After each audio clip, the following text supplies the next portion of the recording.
આજની ધર્મકથા. પ્રણામ. પરમ પૂજ્ય આચાર્ય ભગવંત શ્રીમદ વિજય કુમુદચંદ્ર સુરીશ્વરજી મહારાજા, કે જેઓ દીક્ષા પૂર્વે છગનભાઈ નું નામ ધરી અને આ જગતની અંદરમાં સાધનાની એવી ધૂણી દખાવવા જાણે આવ્યા હતા કે આપણે સાંભળીએ તો ચોક્કસપણે આપણને એવું થાય કે આવું અકલ્પનીય જીવન એ આપણી માટે ફક્ત એક સ્વપ્નવત છે. એમના એક પછી એક નિયમો, એમની તપશ્ચર્યાઓ, એમની વ્રતની ટેક, એમની ધર્મ માટેની લાગણી, એમનો એ ધર્મ પુરુષાર્થ, આ બધું અદ્વિતીય હતું. ધર્મ ક્યારે, કોને, કેવી રીતે ઉદયમાં આવી જાય છે એ વિચારી પણ ન શકાય. બાકી આગળનું જીવન જોઈએ એમનું તો એવું લાગે કે આમાં ધર્મ માટે ક્યાં સ્કોપ હતો. જીવન એટલી બધી સ્ટ્રગલમાંથી નીકળ્યું હતું. ધંધો શરૂ કર્યો, ધંધો સમેટી લેવો પડ્યો, એક જગ્યાએ નોકરીએ લાગ્યા, એ નોકરીમાંથી મુંબઈ ગયા, એ નોકરીમાંથી પણ પાછું નીકળી જવું પડ્યું, પાછું બીજે નોકરીએ લાગો. ક્યારેક એવું લાગે કે એની જગ્યાએ આપણે હોઈએ તો ચોક્કસપણે જ્યારે પૈસો થોડો ઘણો પણ આવવાની શક્યતા દેખાઈ હોય તો આપણે વિચારીએ કે આખું જીવન સ્ટ્રગલ કર્યું છે તો ચાલો હવે થોડુંક માણી લઈએ. અને માણવાના નામે એ દુનિયાવી પૌદ્ગલિક ભોગો, સુખો, એ ભ્રમ, એ બધાનું પોષણ કરવાને આપણે ચોક્કસપણે આગળ વધ્યા હોત. પણ આ અચાનકથી આમના જીવનની અંદરમાં ધર્મ ભાવનાએ જે રીતે પ્રવેશ કર્યો, મોટા ભાઈ ભાભીએ બેસવું પડે, બધાએ નક્કી કરવું પડે કે ભાઈ એમને હવે એમની ઉત્કટ ભાવનાને પૂર્ણ કરવા માટેની તક મળવી જ જોઈએ. અને આ કારણથી અલગ કરાય, ને એ અલગ કરાયા પછીથી જીવનની એક એક ક્ષણને જે રીતે એમણે વસૂલ કરી છે, જે રીતે તપમાં, યોગોમાં, વ્રતપાલનમાં, યાત્રાઓમાં એમણે વાપરી છે, એ બધું જોતા ચોક્કસપણે આપણને શ્રાવકપણા માટે પણ આ છગનભાઈની ઈર્ષ્યા થાય. ગઈકાલ સુધી આપણે જોયું કે એમના પૌષધ વગેરે, તપશ્ચર્યા વગેરેના નિયમની સાથે સાથે નૌકારવાડી અને સામાયિકના પણ નિયમમાં એ કયા લેવલ સુધી પહોંચ્યા હતા. આપણને આશ્ચર્ય થાય કે આ 7 વર્ષનો જે ગાળો હતો એ ગાળામાં એમણે કેટલું કર્યું, કેટલું. શ્રાવકને ઉચિત એવા આવશ્યક નિયમો, 7 વ્યસનને 4 મહાવૈગીના તો સર્વથા ત્યાગના ખરા જ, પણ એ સિવાય ઉકાળેલું પાણી પીવાનું, નિત્ય ઉભયટંક પ્રતિક્રમણ કરવાનું, લીલોતરીના ત્યાગ, વાસી દ્વિદળના ત્યાગ, અભક્ષ્યના ત્યાગ, રાત્રિ ભોજન સર્વથા ત્યાગ, નાટક, સિનેમા, કાર્નિવલનો સર્વથા ત્યાગ, ચોમાસામાં ભાજીપાલાનો ત્યાગ, સંથારા પર સૂવાનું, દર વર્ષે કોઈને કોઈ યાત્રા કરવાની, ચાતુર્માસ દરમિયાન મગ સિવાયનું આખું કઠોળનો ત્યાગ, લીલોતરી, બજારના રવા મેંદા લોટનો ત્યાગ, ખાંડનો ત્યાગ, પગરખામાં એક જ જોડીની છૂટ એમને રહેતી હતી. અને પાછળના સમયમાં તો એ જેટલી પણ યાત્રાઓ એમણે કરી એ ચપ્પલના ત્યાગવાળી કરી. ચૂલામાં પણ અમુકની જ જૈના, બાકી ચૂલાઓનો પણ ત્યાગ. 1996થી તો વિક્રમ સંવતથી તો એમણે વિગઈઓનો 3 મહિના માટે ત્યાગ કર્યો હતો. 6 વિગઈનો. સૂકા મેવો બંધ, રોજની એક કાચી વિગઈનો ત્યાગ, થાળી ધોઈને પીવી, આવા બધા એટલા બધા નિયમો કે આપણને ખરેખર ઈર્ષ્યા થાય કે એક સાથે આટલા બધા નિયમો લેવાની એમની જે સત્વશીલતા એ પ્રગટી એ ગજબ હતી. આમ જોવા જઈએ તો એનું બીજ આ ભાવમાં મળવું મુશ્કેલ હતું, કારણ કે નાનપણથી માતા પિતા તો વહેલી ઉંમરે મૃત્યુ પામેલા. આ બધાની પ્રેરણા, આ બધાનું સંસ્કરણ, આ બધાનું ઘડતર થાય એવી શક્યતા ક્યાં હતી? પણ બસ પૂર્વભાવના કર્મએ જ્યારે ઉદયમાં આપવું હોય, બહુ જ દ્રઢતાથી પૂર્વભાવમાં જે આરાધ્યું હોય એ ઉદયમાં આવે ને આવે જ. અને એ જાણે અધૂરી સાધનાને અહીંયા પૂર્ણ કરવા માટે જ આવ્યા હોય એ રીતે અચાનક આખો વળાંક એમના જીવનમાં આવ્યો. પણ આ બધી વાત હતી છગનભાઈની. બહુ જ મહત્વનો પ્રશ્ન એ થાય કે જ્યારે 2 જ જણા હતા, ગજરાબેન અને છગનભાઈ, અલગ થયા, સુરત રહેવા આવ્યા. આમાં ગજરાબેનની જે ભૂમિકા છે એ અત્યારની જનરેશનની કલ્પનામાં બેસીએ તો આપણા માન્યમાં જ ના આવે ને એવી છે. ગજરાબેનનો પતિ માટેનો પ્રેમ, ત્યાગ, સ્નેહ, સમર્પણ, આ બધું કેવું ગજબ હશે. કદાચ આજે જે રીતે એક્સપ્રેસ કરાય છે લોકોનું, એ કદાચ વર્બલી કેટલું બોલ્યા હશે કે હું તમને બહુ પ્રેમ કરું છું, કે હું તમારી માટે કંઈ પણ કરવા તૈયાર છું. આવું કેટલું બોલાયું હશે એ પ્રશ્ન હશે, પણ એમનાથી જે જીવાયું છે એ જોઈને ખરેખર એવું લાગે કે ઉત્તમ પુરુષો, ઉત્તમ વ્યક્તિઓ એ ક્યારેય બોલતા નથી, એ જીવીને જાણે છે. પોતે કંઈ એવી ધર્મભાવનામાંથી આવ્યા ન હતા, બહુ ઊંચા કુટુંબમાંથી આવ્યા, પૈસે ટકે બહુ સમૃદ્ધ હતા. અને એક બહુ ઓબ્વિયસ વસ્તુ સમજી શકાય કે આટલા બધા વ્રતપાલનમાં જીવવાનું હોય પતિએ, તો પત્નીને કંઈ એટલી બધી અનુકૂળતાઓ મળે એ વસ્તુ કઈ રીતે વિચારવી? અને તેમ છતાં એ બધાને પોતાનો જીવન ધર્મ બનાવી લેવો, જસ્ટ બિકોઝ આપણો પતિ આવું વિચારે છે, આપણા પતિને આ ગમે છે. આ કેટલું મોટું તપ હતું. હમણાં એક જગ્યાએ બહુ સરસ વાત મૂકી હતી ચિંતકે, કે આપણને કોઈકનું કરેલું આખું ને આખું વર્ષી તપ, સિદ્ધિ તપ, એ અનુમોદના જ્યારે આપણે કરવા બેસીએ છીએ ત્યારે આપણે એક વસ્તુ આખો સમાજ કદાચ ભૂલી જતો હોય છે કે એમનો તપ થયો, વર્ષી તપ વગેરે, કારણ કે એમના ઘરે કોઈ એક સ્ત્રી હતી કે જે સ્ત્રીએ આખા વર્ષ માટે એમને વર્ષી તપ કરાવવાનો તપ કર્યો હતો. એનો જે ત્યાગ, એની જે પોતાના પાત્રને તપ કરાવવા માટેની જે એક લાલાયિતતા, એનું જે સમર્પણ, એ બધાને આજનો સમાજ તપ ગણતો જ નથી જાણે. અભ્યંતર તપના પ્રકારો એ તો આપણી માટે હવે જાણે તપ જ નથી રહ્યા.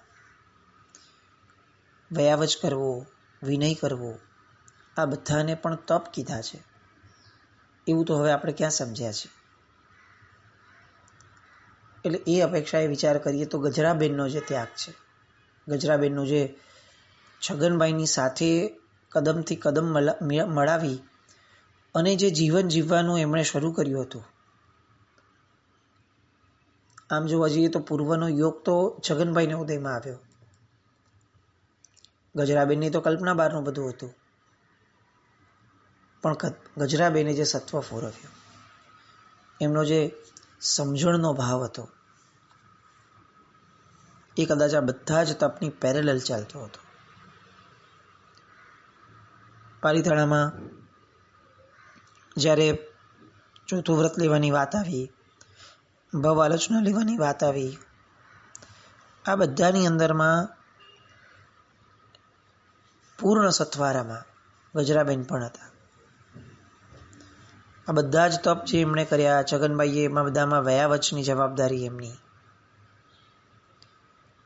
પોતે 12 વ્રત, ચોથું વ્રત, 3 ઉપદાન, વર્ષી તપ, 24 જીનનો તપ, વર્ધમાન તપની ઓળીઓ, 14 આરાધના, એ બધામાં પોતે પતિની સાથે ને સાથે રહ્યા. છગનભાઈએ એમની સમજાવટની કળા બહુ જ વિકસાવી હશે એવું માનવું પડે, કે જેના કારણે ગજરાબેન ઓલવેઝ કન્વિન્સ થઈ અને દરેક વસ્તુમાં ભેગા રહેતા હતા. મોટા ભાગે સ્ત્રી ધર્મ કે તપ કરવા જતા પુરુષને સ્વાસ્થ્યની કે કામકાજની કોઈ પણ પ્રકારની પરવા કર્યા વિના જે એને ધર્મમાં આગળ વધવા માટે પ્રેરણા કરતી હોય છે ને, એના દ્વારા ભવાંતર માટે એ પરમાત્માનું શાસન સિક્યોર કરતી હોય છે. આદર્શ ધર્મપત્ની કેવી હોય? પતિ અગર ધર્મ વધારે કરે છે તો એને રોકવાના બદલે ઉત્તેજન આપે, શક્ય હોય તો સાથે ચાલે. એ જે ધર્મપત્નીની વ્યાખ્યા છે એ વ્યાખ્યામાં ગજરાબેન પૂર્ણપણે ફિટ થતા હતા. અને એટલે જ એક વાક્ય ચોક્કસપણે કહેવું પડે કે જો ગજરાબેનનો સાથ ન હોત તો છગનભાઈ આ લેવલ સુધી પહોંચી શક્યા હોત એ વિચારવું પણ અશક્ય છે. અને એટલે જ આજના કાળને જોતા એવું કહેવું પડે કે આવું દાંપત્ય જીવન એ પણ પૂર્વના જબરદસ્ત પુણ્યનો યોગ હોય ને તો જ પ્રાપ્ત થાય. ગજરાબેન અને છગનભાઈની યાત્રાઓ, તીર્થયાત્રાઓ એ પણ એટલી જ જોરદાર.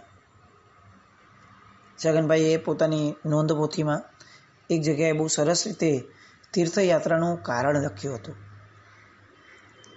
એમણે લખ્યું હતું કે જેમ આપણી કાયાની અંદરમાં કેટલાક અવયવોને ઉત્તમ મનાય છે, એમ પૃથ્વીમાં પણ કેટલાક ભાગ છે કે જેને પવિત્ર મનાય છે. એ સ્થાનોની ભૂમિનો વિલક્ષણ પ્રભાવ હોય છે. ત્યાં વહેતા નદી, સરોવર, કુંડ આદિનું જળ જે છે એ બહુ વિશિષ્ટ મહાત્મ્ય ધરાવતું હોય છે. અને આ બધા કારણથી એ જે જમીનના ભાગો છે પવિત્ર, તારક, એને તીર્થનો દરજ્જો પ્રાપ્ત થયો. આવા તીર્થોની યાત્રાથી મનને નિર્મળ બનાવડાવવું એ ભવસાગર તરી જવા માટેનું અમોઘ સાધન છે. આ છગનભાઈના વિચારો. એમના તીર્થયાત્રાની અંદરમાં પણ એમણે ઘણી તીર્થોની નોંધ લીધી છે. એક નોંધ પ્રમાણે સંવત 1989માં સુરતથી ઝઘડિયાજી તીર્થનો છરીપાલિત સંઘ ચાલ્યો હતો ભક્તિ વિજયજી મહારાજ સાહેબની નિશ્રામાં. ત્યાં તેઓ ગયા હતા. પદયાત્રા એ એમને એટલી બધી ફાવી ગયેલી ક્રિયા હતી કે એકવાર સંવત 1990માં નવસારીથી ભરૂચ તેઓ ટ્રેનમાં ગયા અને પછી એમના એક મિત્ર મનસુખલાલભાઈ એમની સાથે કોઈ પણ છરીપાલિત સંઘના આયોજન વિના ભરૂચથી પાલિતાણા તેઓ ચાલીને યાત્રા કરવા માટે ગયા હતા. આ ઉપરાંત બીજી અનેક યાત્રાઓ,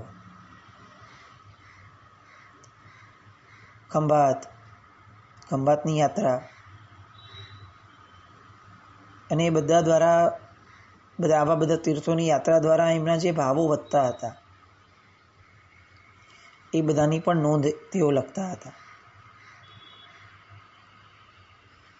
ગિરનાર, વંથલી, રાજકોટ, ભોયણી, મહેસાણા, તારંગાજી, પાનસર, કલ્લોલ, શેરીસાજી, આ બધા તીર્થની યાત્રા એ પણ બહુ જ આનંદપૂર્વક કરવાની નોંધ એમણે લખી છે એમને નોંધપોથીમાં. એમના જીવનનો શ્રેષ્ઠતમ ભાગ તરીકે એમણે માકુભાઈ શેઠનો જે સંઘ નીકળ્યો હતો 1991માં સંવત, એ ઐતિહાસિક સંઘની અંદરમાં પણ પોતાનું નામ મોકલી દીધું અને પોતે જોડાયા હતા. આપણે શાસન સમ્રાટની ધર્મકથા જે લીધી હતી એમાં બહુ જ વિસ્તારથી આ માકુભાઈના સંઘની ઘણી બધી વાતો એ આપણે ત્યારે એમાં લીધેલી. બહુ સામાન્યથી બહુ ટૂંકમાં વર્ણન કરીએ તો આ સંઘ કેવો હતો તો ભાવનગર રાજ્યના દિવાન સર પ્રભાશંકર પટણી એમણે આ સંઘ માટે એવું લખ્યું હતું કે આ સંઘમાં જે ભીડ છે એ ભીડ એવી છે કે અહીંયા યાત્રિકોના ધક્કા એ સામાન્ય રીતે રોજિંદી ઘટના બની ગઈ છે. પણ આ ધક્કા ખાવા એ પણ જાણે પુણ્યનો ઉદય હોય એવી પવિત્રતા આ સંઘની અંદરમાં વર્તાય છે. અત્યારે આ માકુભાઈ સંઘમાં ભાગ લીધો હોય એવા લોકો પણ કેટલાક જીવંત છે. આપણે જ્યારે શાસન સમ્રાટનું કથાનક લીધું હતું ત્યારે લગભગ 3 કે 4 જણાનો ફોન આવ્યો હતો કે અમે આ સંઘ અટેન્ડ કર્યો. એટ ધ એજ ઓફ 94-95 એ લોકોનો ફોન હતો. અને હજી પણ એમ કહેતા કે આ યાત્રાની વાતો સાંભળતા સાંભળતા એવું લાગતું કે અમે કદાચ ખરું જીવન જ ત્યારે જીવ્યા હતા. જાહો જલાલી શું હોય, પ્રભાવક્તા શું હોય, આચાર્ય ભગવંતનો ઠસ્સો શું હોય, એ શાસન સમ્રાટને જોવા અને એ યાત્રાની અંદરમાં માણવામાં અમે લોકો સમજ્યા હતા. કેટલી વાતો હતી એ સંઘની. એમાં પણ સંઘની જ્યારે ભગવતસિંહજી રાણા ગોંડલના એ સમયની બધી ઘટનાઓ હતી, એ બધી વિસ્તારપૂર્વકની વાતો ખાસ આજની જનરેશનને સંભળાવવા જેવી છે. આવો જૈન ધર્મનો પ્રભાવ, શાસન સમ્રાટની આવી દ્રઢતા, એ તો બધું હવે અત્યારે આપણને ક્યાં સાંભળવા મળવાનું. 50, 70, 80 વર્ષની અંદરમાં તો જાણે કદાચ આખો ને આખો કાળખંડ બદલાઈ ગયો હોય ને એટલા પરિવર્તનો આપણે અનુભવી રહ્યા છીએ. સંઘનું એ જબરદસ્ત પુણ્ય એમણે ભોગવ્યું. ત્યાંથી પાછા અમદાવાદ માટેની સ્પેશિયલ જે ટ્રેન રાખી હતી, એ ટ્રેનમાં જવાનું હતું, પણ એ લોકો બંને શત્રુંજયમાં રોકાયા કેટલાક સમય માટે. અને ત્યાંથી જ્યારે યાત્રાઓ ચાલુ હતી એ જ સમયે અચાનક એમને સમાચાર મળ્યા કે એમના પિતા તુલ્ય વડીલ ભાઈ નાનચંદભાઈ એમનું સુરતમાં અવસાન થયું. યાત્રા દરમિયાન એક્ઝેક્ટ એમની યાત્રાની પૂર્ણાહુતિ પછીનો જે સમય હતો ત્યારે જ એમને આ પત્ર મળ્યો અને તરત જ તેઓ વળતી ટ્રેનની અંદરમાં નવસારી પહોંચ્યા અને સુરત પાછા એમને બધી ક્રિયાઓ વગેરે પૂર્ણ કરીને પાછા આવ્યા. ભાઈ એ એમની માટે પિતાના સ્થાને હતા. એ ભાઈ અને ભાભીએ દીકરાની જેમ જ આ છગનભાઈને સાચવ્યા હતા. એટલે આ ભાઈનો વિરહ જે છે એ એમની માટે બહુ મોટો આઘાત હતો. એમણે એમના જીવનની અંદરમાં એ આઘાતને માટે, ભાઈની આત્માને શાંતિ મળે એટલા માટે 101 બાંધી નોકારવાળી, 101 સામાયિક, 5 ઉપવાસ, 2 પૌષધ, 1 છઠ, આ બધું એમણે ભાઈના આત્માની શાંતિ માટે એમણે તાત્કાલિક એ જ સમયે નિર્ધારિત કર્યું. આરાધક જીવનો શોક પણ છે ને એ આરાધના માટે જ હોય. એ પછીથી એમના મનનો વૈરાગ્ય એ દીક્ષાના જીવન તરફ આગળ વધવા માટે બહુ તલપાપડ થયો.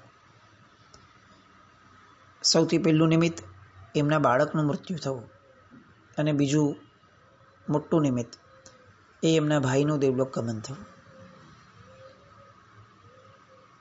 એ પછીથી એમને અનેક તીર્થયાત્રાઓ કરી, આરાધનાઓ કરી, વ્રત પાલન કર્યું. પણ હવે આ બધામાંથી છૂટવા માટેનો જે એમનો અંદરનો અરમાન, સ્વપ્ન હતું એમનું, એ હવે બહુ સ્પષ્ટપણે બહાર દેખાવાનું શરૂ થયું. ગજરાબેનની પણ એટલી જ અનુકૂળતા હતી. ક્યાંય કોઈ વસ્તુમાં રોક્યા નથી અત્યાર સુધી આરાધનામાં, તો હવે દીક્ષાની ભાવનામાં રોકે એ વસ્તુ તો કઈ રીતે વિચારાય. અને આ જે કાળ હતો કે જેની અંદર આટલી બધી આરાધના કરી હતી, એ કાળ દરમિયાનમાં એમણે અનેક ગુરુ ભગવંતો સાથે પણ સત્સંગ કર્યો હતો. વિશેષપણે ભક્તિસુરી મહારાજ, આનંદસાગર સુરી મહારાજ, શાસન સમ્રાટ, અમૃતસુરી મહારાજ, લાવણ્યસુરી મહારાજ, વિજ્ઞાનસુરી મહારાજ, આ બધા ગુરુ ભગવંતો સાથે પણ સતત સત્સંગ કેળવતા ગયા હતા. સુરતની અંદરમાં મહાત્મા પધાર્યા હોય ને છગનભાઈ એમની વયાવચ માટે ન ગયા હોય, એવું ક્યારે ન બને. પણ એમનું મન જે છે એ વિશેષપણે આચાર્ય વિજય વિજ્ઞાનસુરી મહારાજ અને એમના શિષ્ય પન્યાસ કસ્તુર વિજયજી મહારાજ સાહેબના ચાતુર્માસમાં આ ગુરુ ભગવંતો પ્રત્યે બહુ જ ઠર્યું. મહાત્માઓને એમણે દીક્ષાની વાત કરી. દીક્ષાનું પુણ્ય એવું કે હવે કોઈ રોકે એવી તો ક્યાં વાત જ હતી. પોતાને જિંદગી જીવવામાં જ્ઞાન વગેરેમાં પોતે કદાચ ઉણા ઉતરે એવું હતું પણ ખરું. પણ છગનભાઈ બહુ સ્પષ્ટ હતા કે દીક્ષા લઈ લઈએ, પડશે તેવા દિવસે. જો દાંપત્ય જીવન આટલું સારું ગયું છે, આપણા કોઈ પણ પુરુષાર્થ વિના આટલી સરસ પત્ની મળી અને દાંપત્ય જીવન આટલું આરાધનામય થયું, તો એ જ પુણ્યના ભરોસે એવું ચોક્કસપણે વિચારી જ શકાય કે હવે દીક્ષા જીવન પણ સારું જ રહેશે. સારી પત્નીથી જો આરાધના આટલી સરસ રહી, તો આટલા સારા ગુરુ મળે છે, તો એમની હારેની આરાધના એ તો અપ્રતિમ રહ્યા વિના ચાલશે જ કેવી રીતે. અને એટલે સંવત 1996નું ચાતુર્માસ ચાલુ હતું. એ જ સમયે ચાતુર્માસ પૂર્ણ થાય ત્યારે દીક્ષા લેવાનો એમણે નિર્ણય કર્યો. ગજરાબેનના પાછળના જીવનની વ્યવસ્થા માટેની પણ એમને પૂરેપૂરી તકેદારી વિલ બનાવીને લીધી. અને પછી જે દીક્ષા થઈ, એ દીક્ષાની વાતો છગનભાઈ કુમુદચંદ્ર વિજયજી મહારાજ સાહેબ જે રીતે બને છે, અને એ પછીથી જે એક આખી તપશ્ચર્યાની યાત્રા શરૂ થાય કે જેણે જૈન શાસનમાં તપશ્ચર્યાના નામનો ડંકો વગાડ્યો, એવી જે યાત્રા છે તપયાત્રા, એ તપયાત્રાની વાતો માટે ફરીથી મળીએ. જીનાજ્ઞાવૃત્ત કંઈ પણ બોલાયું હોય તો મિચ્છામિ દુક્કડમ. જૈનમ જયતિ શાસન.